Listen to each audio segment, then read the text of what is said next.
Hello, good afternoon. It is Friday, 12th of June, 2020.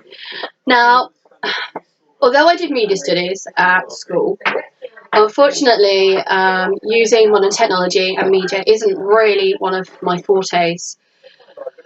Every time I try to make a video on my laptop, a year ago, it was something I was able to do, but I think due to all this new changes in data protection, something's actually happened to one of the systems that's actually on my laptop.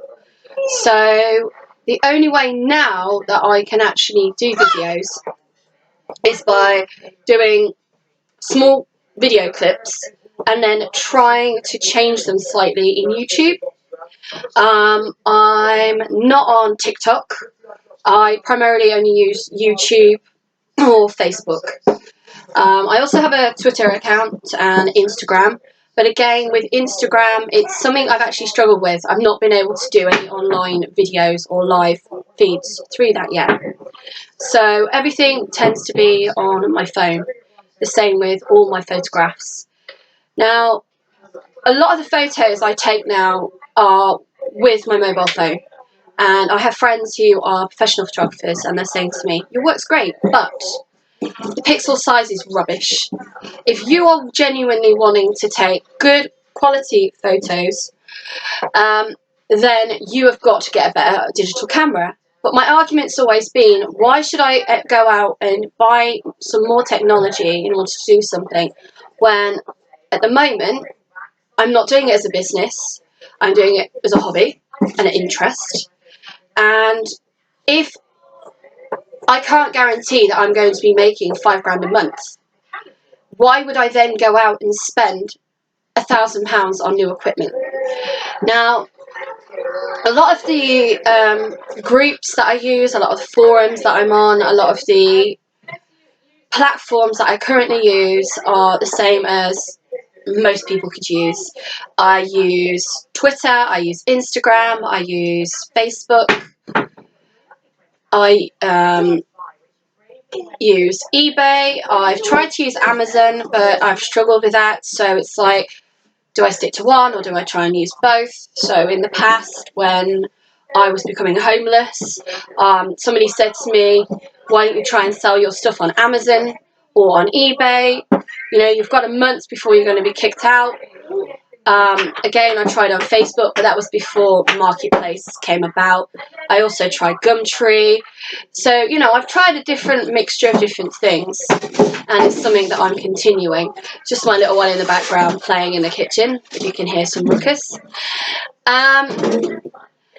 So it's kind of like stick to what you know, and I'm not a professional photographer, I'm not a professional chef, I'm just a basic stay-at-home mom, and a lot of what I do is because I like doing it. It's more of a hobby than a career, or at the moment something I'm looking at doing as a full-time business. So I guess until I build up my followers, or I can hand on heart go to a bank and say, hey, I want a business account, this is what I'm going to do, this is how much I know I'm going to be making. At the moment, everybody is in the same boat. We've got COVID-19 to deal with. So at the moment, everything I'm doing is just basically what I can do during lockdown. Now, the other thing I also have accounts with are Spoonflower, Woven Monkey, Redbubble, and Zazzle. Now, because I used to teach art at South Staffordshire College in Lichfield, I was actually their life model. And one of the things that a lot of the students that were doing Art Foundation were struggling with was having like a positive type platform which they could then show potential employers or, you know, university. And so I said to them, oh, have you looked at Woven Monkey? Have you looked at Spoonflower? Have you looked at Zazzle? Have you looked at Redbubble? Now, a lot of these companies, they are actually American based. They are online, anyone can have an account with them. But actually trying to make a profit from these companies is possible. There are people out there that are making money from them. It's very hard because it's more on a commission basis. And that's what I've actually found with a lot of online companies, you know, that are recommended to stay-at-home moms or students who are looking at making a little bit of money. I mean, there's things like People Per Hour, Rabbit, you know, these are like agencies that you can potentially get work from. And there's a lot of work and a lot of companies out there now aimed at stay-at-home moms. Then there's like the traditional ones that my friends do, Ann Summers, Avon, well, it used to be Betterware. I don't think it's that anymore. And again, what you've got to realise is with a lot of this work, it is really, really hard being self-employed, because technically that's what your class does. But a lot of it is on a commission basis. So you're not making pounds, you're making pennies. And then if you're lucky enough, then you make pounds. And then from pounds, you may be able to, you know, build a successful business. The way I look at it is, it's what I would class as pyramid selling. And I know a lot of people say, oh, it's not pyramid selling is illegal. Well, if you're working for somebody, say, like Ann Summers, for example, and you've got what they call a rep above you who's saying, you must do this, this, this, and this. And then above her, she's got somebody saying, you must do this, this, this, and that. And then you're told you start here, but you can work to there to go, you know, eventually you could be a manager and then have other people underneath you. In my opinion, that is a form of pyramid selling. So I don't really want to get into that. It's something completely separate to what I'm doing now. So my aim is, although the lockdown is slowly being eased, be it right or wrong, again, that's a separate issue, is to continue doing what I'm doing, and that's being a full-time mom, trying to look for a job that will, fingers crossed, support me and my children in the future. But at the moment, that's not possible. All my children are at home. Not all of the schools have gone back yet. I have a child who's under the age of 2. So again, you know, childcare is an issue. It's my understanding, again, the rules have changed slightly. So trying to constantly keep up now with the law changes, that is a battle in itself. So what I'm going to be doing is, this is just a quick, just under 10 minutes to sort of introduce myself again, say a quick hello, try and add some information out there to sort of help other people that might be in a similar situation. Flies. Fruit flies.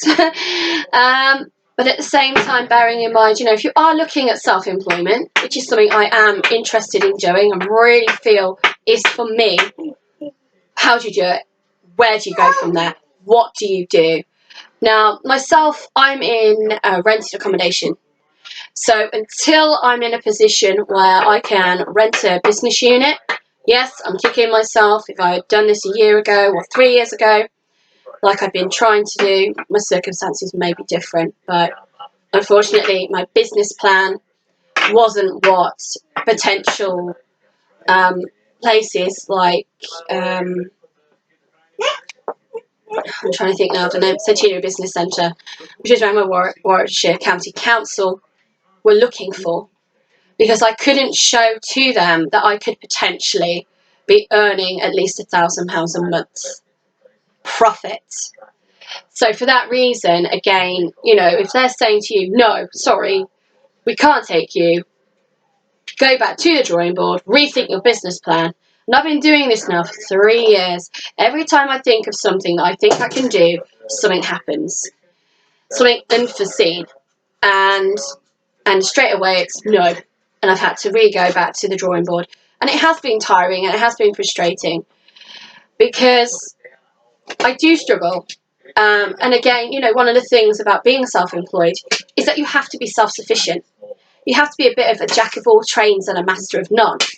And it's a lot easier, I believe, that if I didn't have my little ones and I looked at self-employment 6 years ago, maybe things would have been different. But once my children came along, even something simple like trying to put a listing on eBay, it might take me twice as long, especially if my little ones are wanting my full attention, and that my children have to come first. So fingers crossed, hopefully some of the things I have been posting on YouTube and Facebook are going to help people, or there's some information in there that might interest you. So my aim over the next couple of days is to, before I get my shop from Tesco's, who I've managed to hopefully get an online order with, is to reuse up some of the products that I have in the kitchen. And I'm going to do that in a mixture of two ways. I'm going to put some things on YouTube, because I don't really want to be repeating myself. I'm going to try and aim to do some live feeds on Facebook through Traditional British Foods, which is a Facebook group. So if you're interested in it and you haven't already subscribed, then please feel free to do so. And there's a few questions I'd like you to answer, and just basically be happy to comply with the rules that are out that I've posted as well.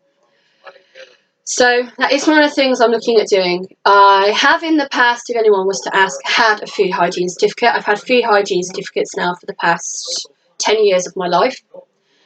But again, because of COVID-19, it'd be interesting to see if anyone is going back into that industry, how much things are going to change. So I am working from home. A lot of the food that I'm going to cook, obviously, it's in my own kitchen and it's for my children. And I'm hoping that maybe some of you might find some of my recipes interesting and might try them out yourself. But again, I'm not a professional chef, and it'll be interesting to get some feedback, because one of the things I still cannot do is I can't make omelettes. And the simple things like that I still cannot do. So good luck, and thank you for listening.